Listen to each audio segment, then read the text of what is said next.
Our goal today is to expand binomials, which are in the form a plus b to the n.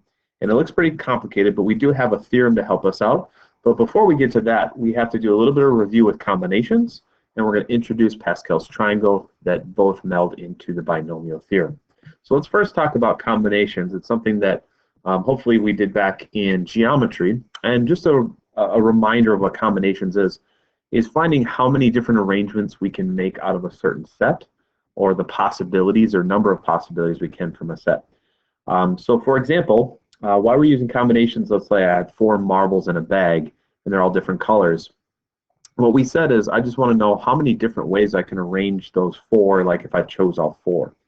But in this case, order doesn't matter, so RBYG is the same as GYBR. So when we talk about combinations, it's really I have 4 options, and I want to know how many possibilities there are if I choose 4. So if I choose 4 of these marbles, and there's only one possibility I can get. I'm going to get a red, a blue, a yellow, and a green. Now, as I go on, if I have 4 marbles and I choose 3, there's actually 4 different arrangements I can do, and I have them here. Red, blue, yellow, red, blue, green, blue, yellow, green, and green, yellow, red. And again, just be thinking that, if I pick the yellow first and then the red and the green, that's still this operation or this ordering right here. So as I go on, I do 4 choose 2, and there's 6 different ways I can do that. I do 4 choose 1, and I choose 1 at a time. I'm either going to get red, yellow, blue, or green. Now, 4 choose 0 is a little complicated. It's a little more in depth than I'm going to go. But if I have 4 and I choose 0, there's really one way to choose 0. I just did it. It's done. Now, if we look at the formula, there is our n is how many are 4 in this case, and then our choose is the r. 0 factorial is something, if you want to dive deeper, it would be a worthwhile dive. But 0 factorial is actually 1, and there are some proofs and understanding pieces for that from prior. But for our meaning, what we're looking at is these outcomes, 1, 4, 6, 4, 1. So keep that in mind as we move on here to Pascal's triangle.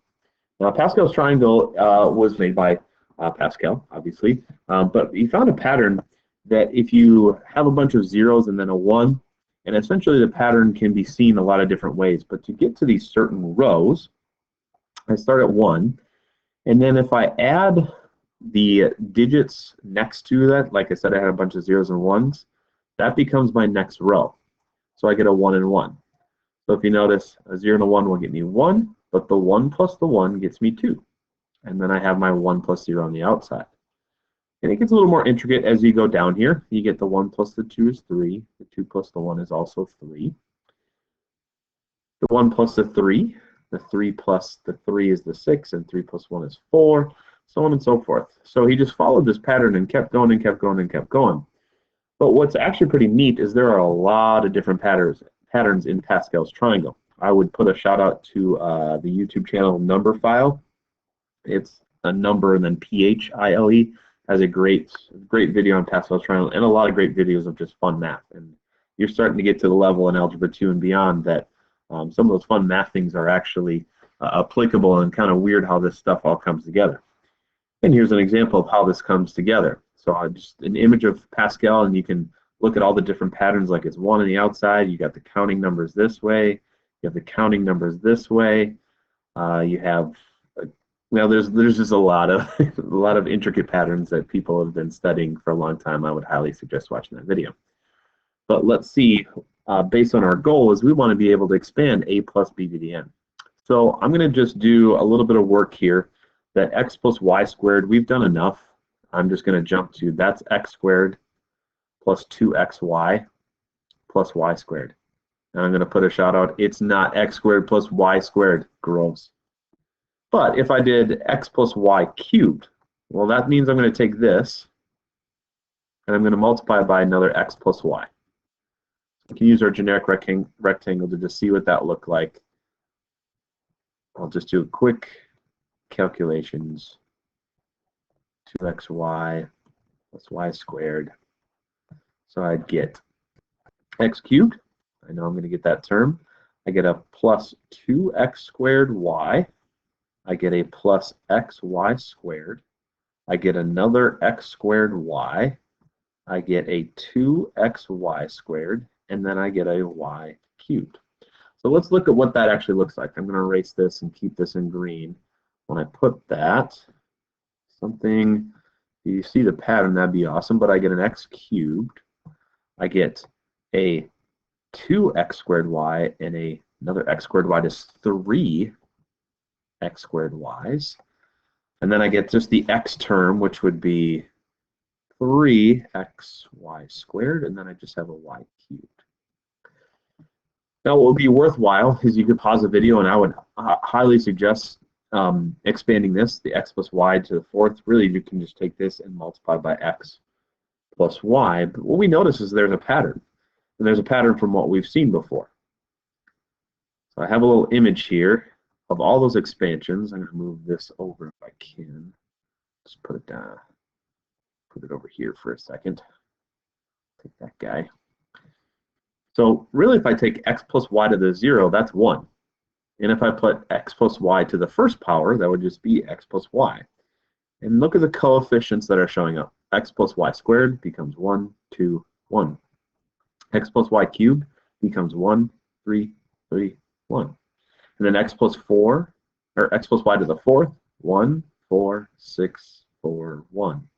And as you can see, as we go further down and further down, the expansion of this form, just a plus b to the n, the coefficients of each term are coming from Pascal's triangle.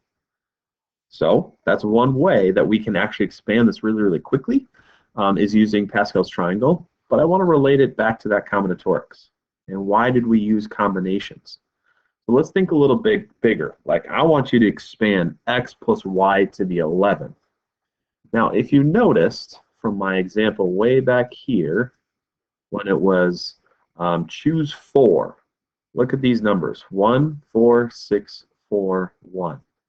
Well, there's a direct relationship between combinatorics and those combinations in Pascal's triangles. Here's my 1, 4, 6, 4, 1.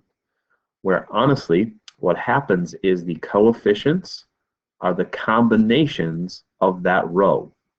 So remember, this row was x plus y to the 0th. So sometimes that's a little tricky. Pascal's triangle, you got to start at 0. The top one, or just understand it, I should say. That's to the first, x plus y squared would then just be 1x squared, 2x, x squared, xy, and plus y squared that we got before. So you get these coefficients from Pascal's triangle, or we can look a little deeper that we get them from the combinations. So if I have x plus y to the 11th, really this is what I'm doing for all my coefficients. I would do 11, choose 11. That's that first one. But 11, choosing 11 is a 1. And then 11, choose 10. I don't have the calculator steps, but we can do a quick video or a Google search on how to do combinations. 11, choose 10, 11, 9, so on and so forth. So really what we get is these coefficients. So I'm going to have a 1, an 11, 55, so on and so forth. That's the 11th row, or technically the 12th row of Pascal's triangle. But what I want to show with this is the pattern of the variables. So if I expand this, I'm going to get 1x to the 11th in front. And usually we don't write that x to the 11th, or sorry, we don't usually write the 1, but we will write x to the 10th. This will be my x to the 9th term, my x to the 8th term, my x to the 7th term, my x to the 6th term, my x to the 5th, my x to the 4th, my x cubed, my x squared, my x term, and then my constant, kind of my constant. Because if this is x plus y squared, really each of these is going to have, or most of them are going to have an x term and a y term. When we expand that, we actually go backwards. But this isn't necessarily a constant, it's actually my y to the 11th term when I expand all those terms. But you can just work yourself backwards. So y to the 9th, y to the 8th, y to the 7th, y to the 6th, y to the 5th, y to the 4th, y to the 3rd, y to the 2nd, and then just y. So that's the pattern that we're going to be building these, and we'll get a little more intricate. A little hint is If we ask you like, hey, what's the x to the 8th term? You know that's going to be the y to the 3rd term. These exponents have to add to 11, so you can find that pattern as well. These should all have pluses in between, so like the final expansion, I just don't have a lot of room. X to the 11th was pretty big, but hopefully you can see that pattern. So this builds to our goal. We can actually build stuff that's even bigger than this, and here's where the binomial expansion theorem comes from. So this is the math notes, and I'm just going to go through the example they have. It's actually pretty good. That now, instead of just x plus y, now we have x plus 3y to the 4th.